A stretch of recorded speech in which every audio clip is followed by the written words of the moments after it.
Okay, now we shall proceed with the keynote number 4, presented by Professor Dr. JÖRG HOFFMANN. So I will read. I will read the CV for the professor, E.G. JÖRG Manfred HOFFMANN. So Professor Dr. E.G. JÖRG Manfred HOFFMANN studied technical cybernetics and automation technologies. So he graduated as a diploma engineer and then doctoral degree in the field of metrology, measurement, and instrumentation. So in year 1993, he was appointed as a full professor by the Ministry of Science of the County Lower Saxony, Germany, for the electrical measurement engineering process and analysis measurement engineering in Osnabrück. His main field of interest in the development of sensors and sensor system, especially for the characterization of particles properties in fluids. From this result, more than 80 publications and 12 patent applications in Germany, Europe, and USA has been carried out. A special interest for him is in the international networking in research and teaching. He was appointed as a guest professor at the University of Sunderland, United Kingdom, and Angers, France. In year 2013, he was appointed as a professor of honor at the Moscow State University of Mechanical Engineering. In year 2014, he became an editor of the journal Metrology and Quality Engineering, published at Cambridge University Press. Also in year 2014, he received the Medal of Honor of the German Engineering Association. Since 1996, he has published several books entitled Measurement for Non-Electrical Quantities, Practice of PC Measurement, Pocketbook of Metrology, Measurement and Instrumentation, and the Handbook of Metrology, Measurement and Instrumentation. So he has written many scientific expertises, among others, for all instances of the patent jurisdiction, including the federal patent counts. So for this session, it will be a video recorded session. Nevertheless, Professor HOFFMANN will be available for the question and answer session. Hence, I would like to pass the floor to the technical teams to manage the video presentation session.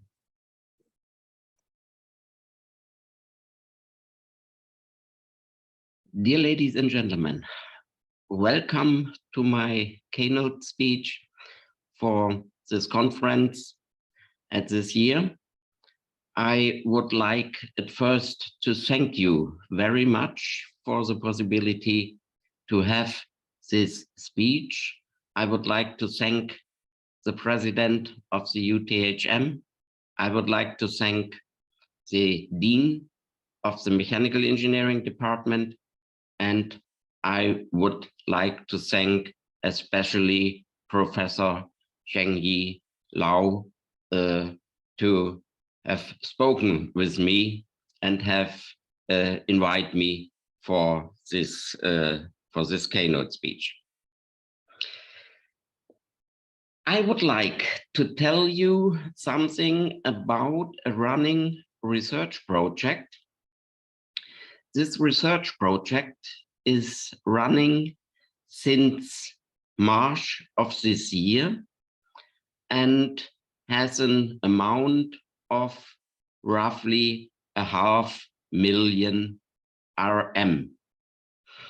And in this research project, we try to investigate the possibility to calibrate measurement devices with a kind of artificial intelligence to results what we get with other measurement devices. That means we try to calibrate cheaper devices which are working according to cheaper measurement principles in the field of fine dust measurement to devices which would work with more expensive measurement principles.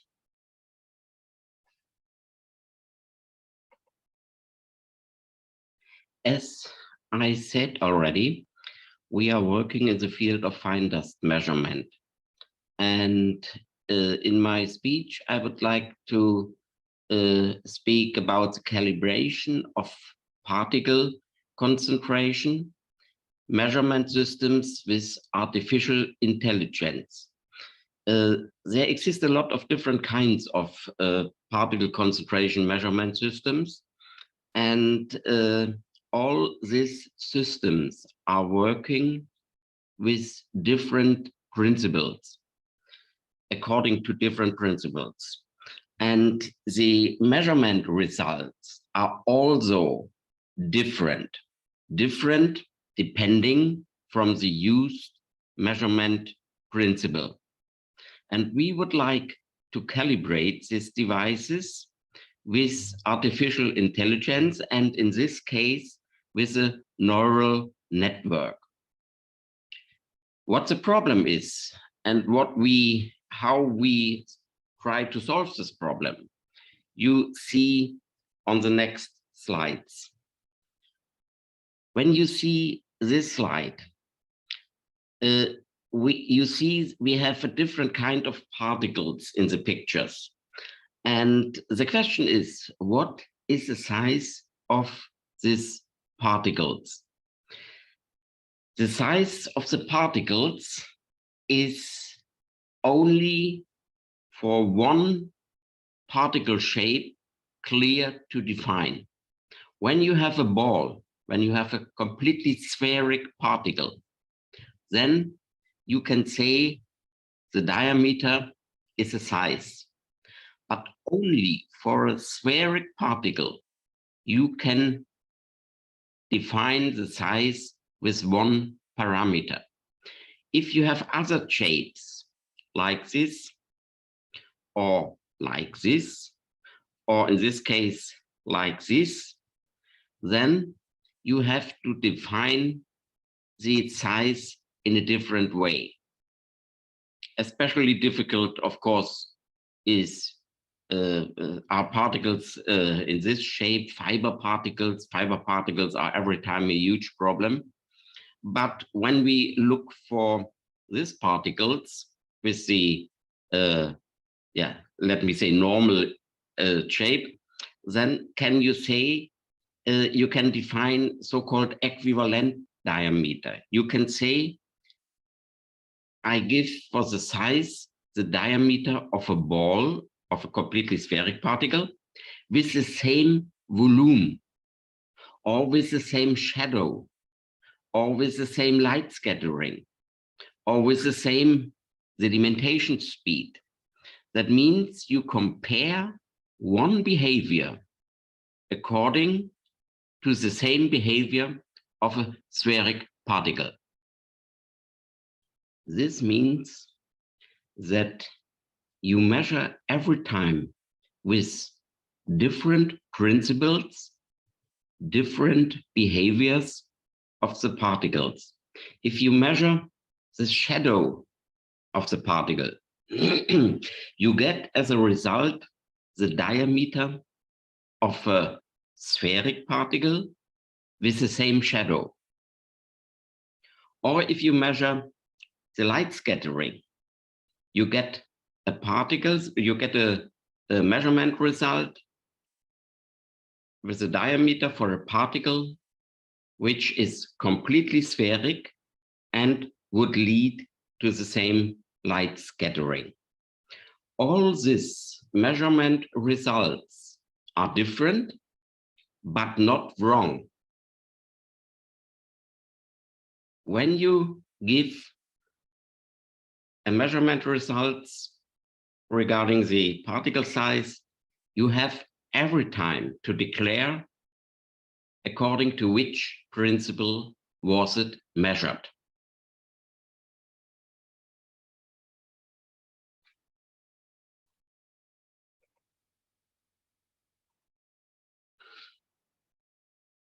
A second point is, what is the concentration? the concentration you can express with different parameters. But two are very important. Two parameters are very important. One is a volume concentration. And if all particles have the same mass, the same density, then is a volume concentration the same as a mass concentration. And therefore, we speak normally from the mass concentration. The mass concentration means how many of the mass of the particles are in a special size range. Another possibility is to express the concentration as the number concentration. That means how many particles as a number are in a special size range. And when I compare the mass concentration and the number concentration, you get a completely different picture. You see here the mass concentration. You have very less small particles in the mass concentration because the mass of the small particles are very low. You have a high mass concentration for the bigger particles.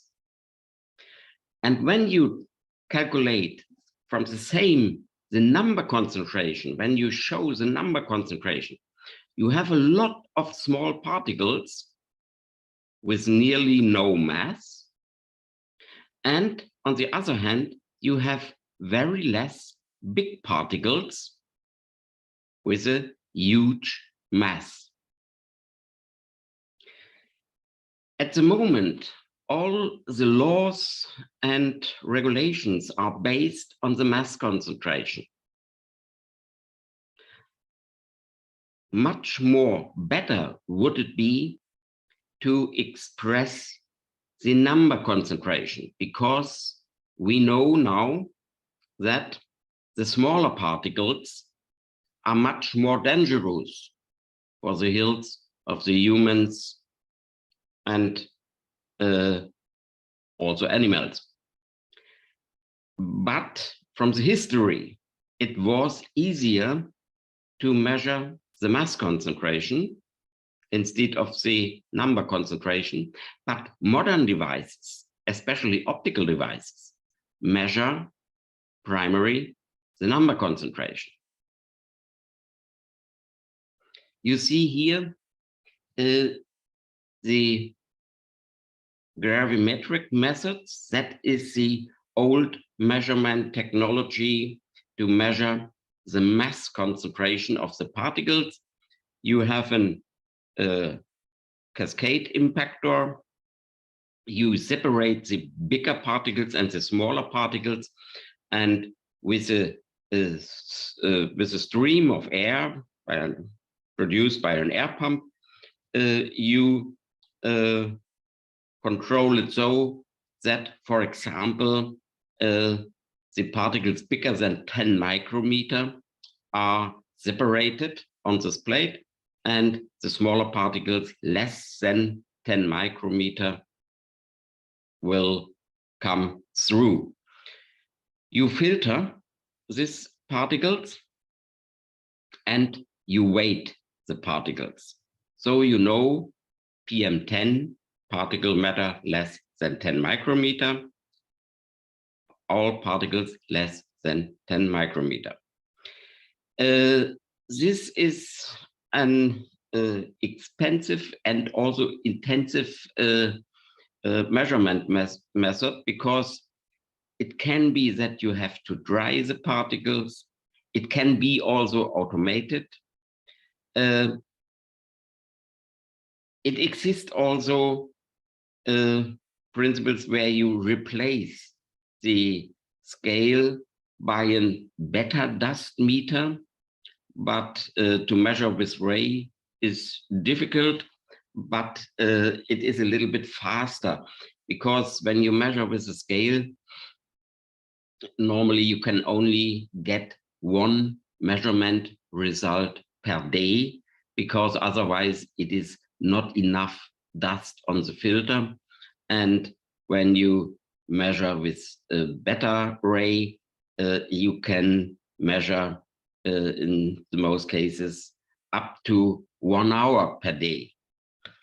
But with optical devices, we will see you can measure until 1 measurement per second.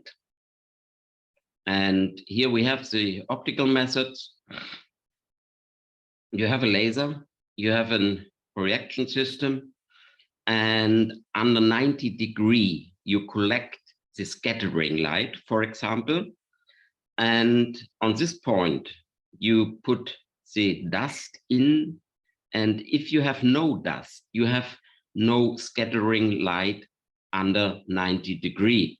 But when you have particles in this focus point, you get a strong scattering light depending from the size of the particles, and you can receive it here. That can be a multiplier. For very sensitive devices, we use multipliers, but that can also be a phototransistor, photodiode, or other light depending light depending parts.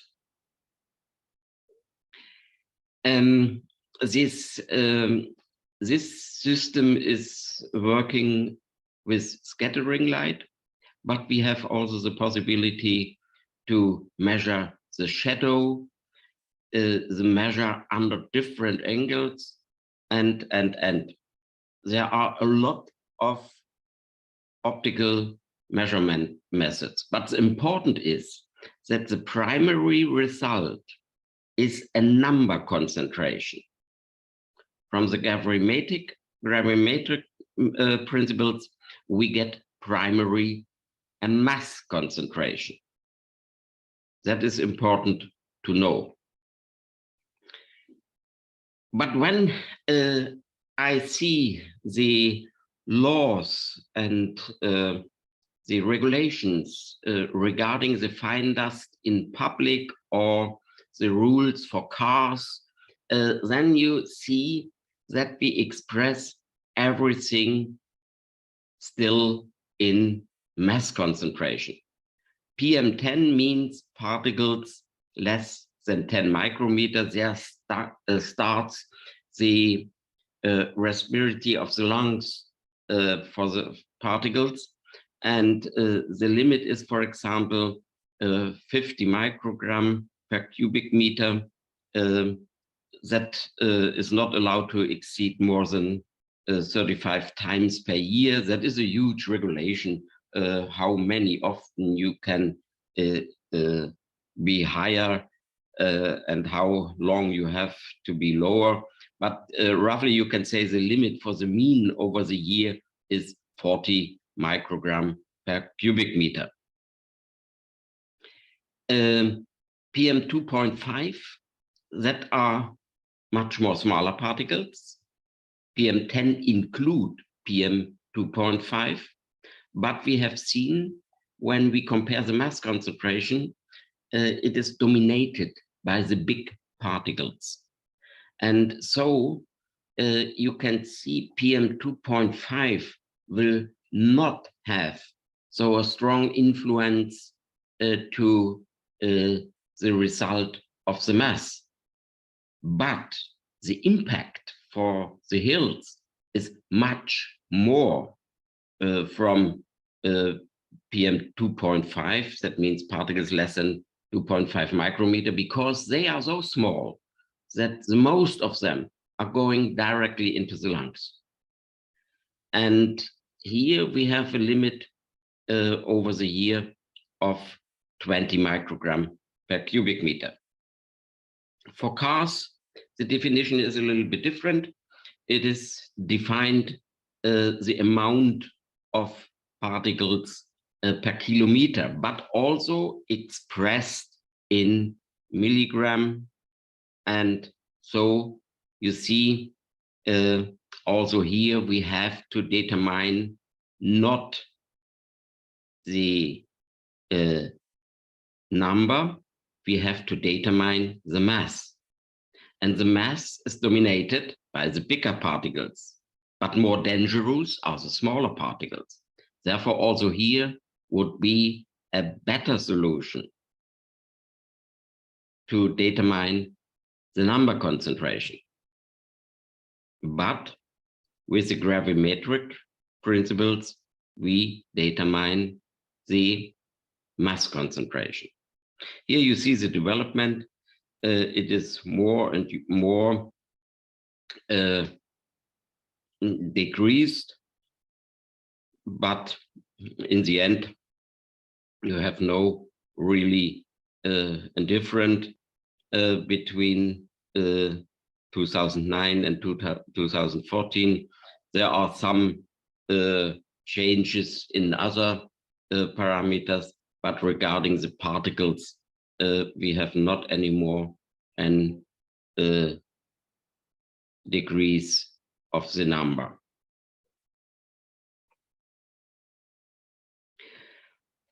What want we do?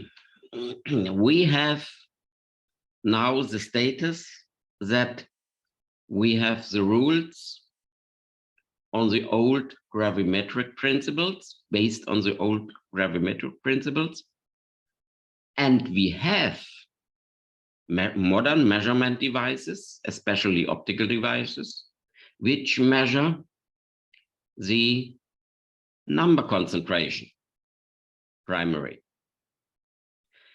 And so we use an optical device with a sensor. We determine the number concentration for different sizes, PM10, PM4, PM2.5, PM1, and we determine with another sensor the relative humidity. We display this primary measured results, but to have an adaptation to the rules and regulations, we need also the mass concentration. And here we give the number concentration and the humidity into the neural network. We teach the neural network with another device with it measured primary the mass concentration. And we calculate from the number concentration the mass concentration with the help of the neural network. That works only for a defined particle system. If you take, for example, dust from the street, dust from the public, anywhere, then have you to calibrate the device to this system of dust, because the density of the particles, the density of the material of the particles is different in different sizes. And that have we to teach into the neural network. And then can we display the number concentration, which is the right concentration, primary measured. And we display the mass concentration calibrated to a device which would measure primary the mass concentration.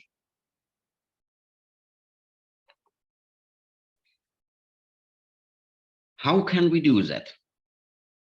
At first, we have to train the neural network.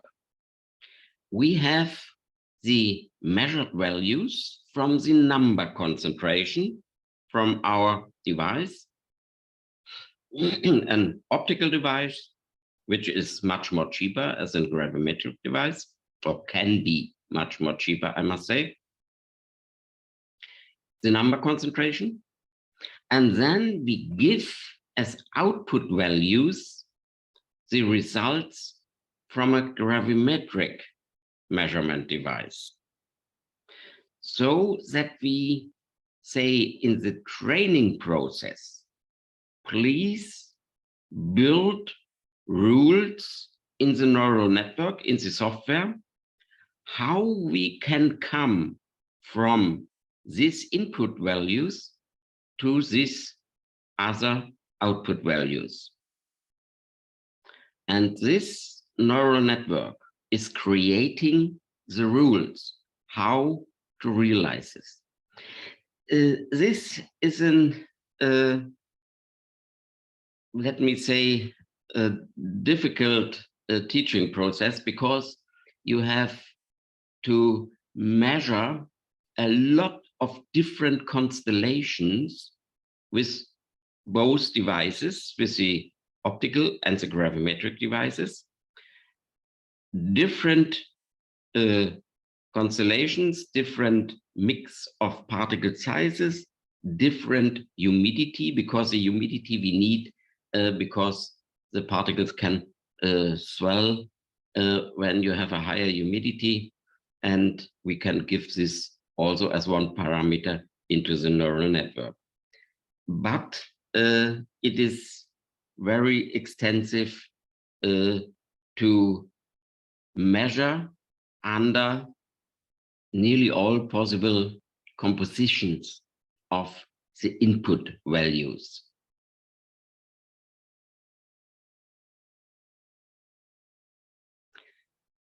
When we have taught the neural network, we can use it for the measurement.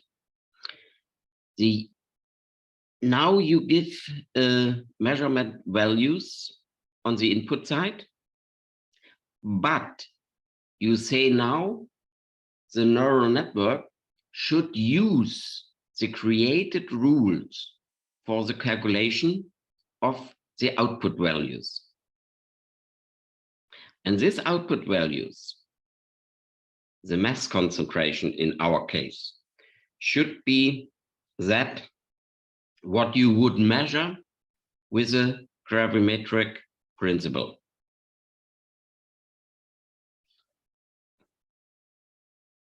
At the moment, we are in the process of the acquisition of the data as the basis for the teaching process of the neural network. This is a lot of work.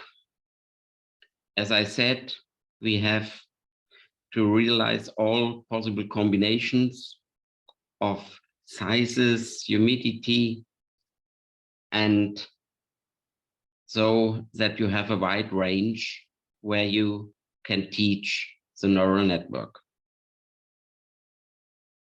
For the next lecture, I hope I can tell you the results of the teaching process, the success of the teaching process, and we can show how the precision of this kind of calibration is. Dear ladies and gentlemen, thank you very much for your interest in our topic, calibration of fine dust measurement devices with artificial intelligence. And I would like to say in the end that this principle to calibrate the measurement results from one principle to the results from another principle is not only useful in the area of fine dust measurement.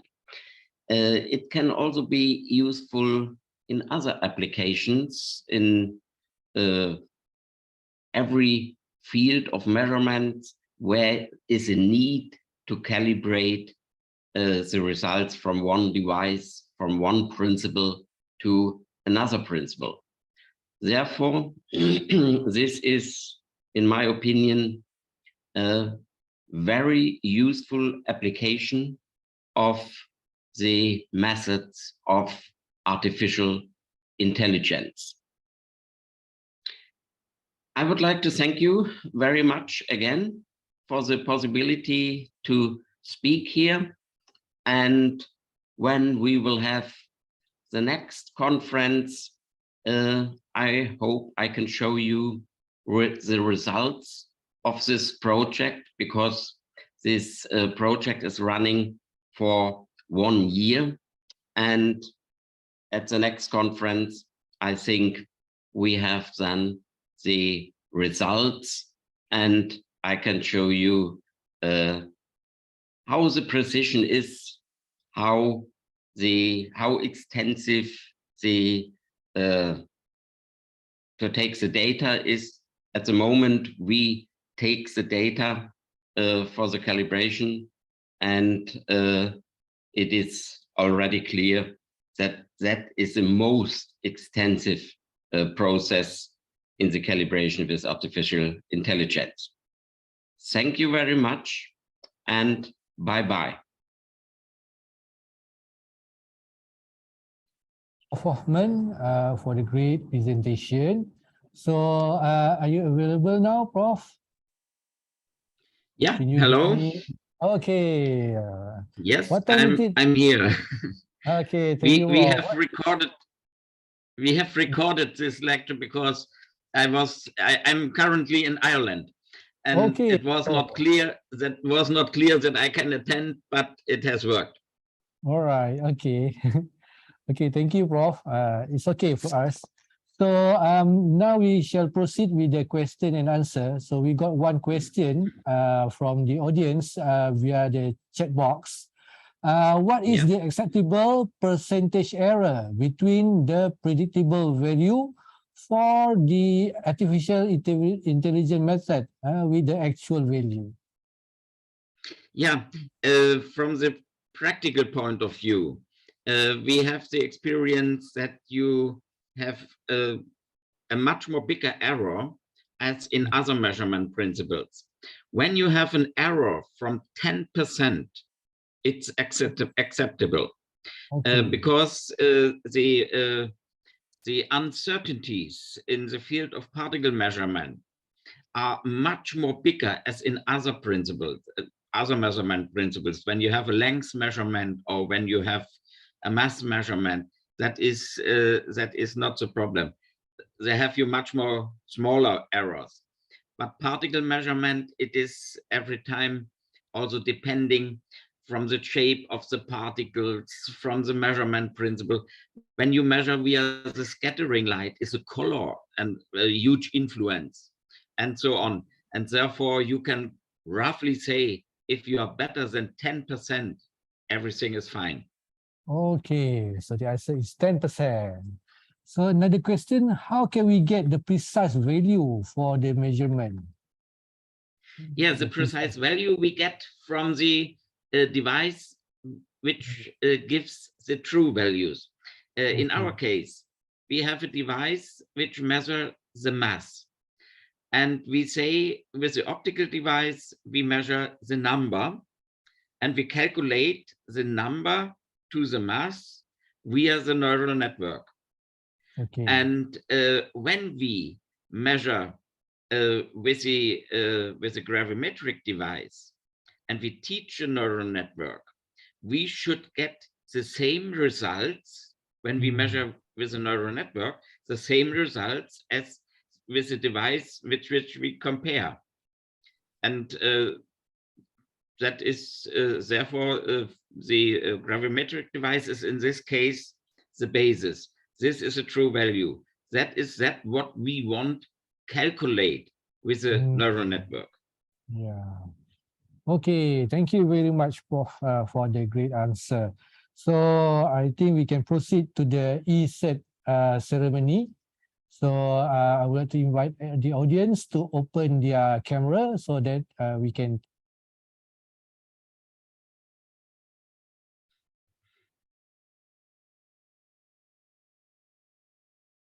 my teeth is Thank you very much.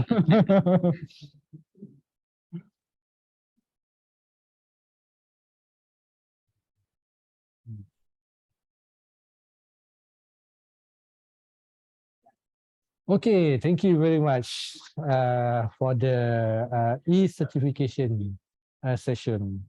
Okay, thank you, Prof, for being with us for this conference. Okay, so that is all for today for the keynote session, keynote number 3 and keynote number 4. So we will proceed the conference tomorrow with the presentation from the participant. So thank you very much, everybody. Assalamualaikum warahmatullahi wabarakatuh, and good evening to everyone.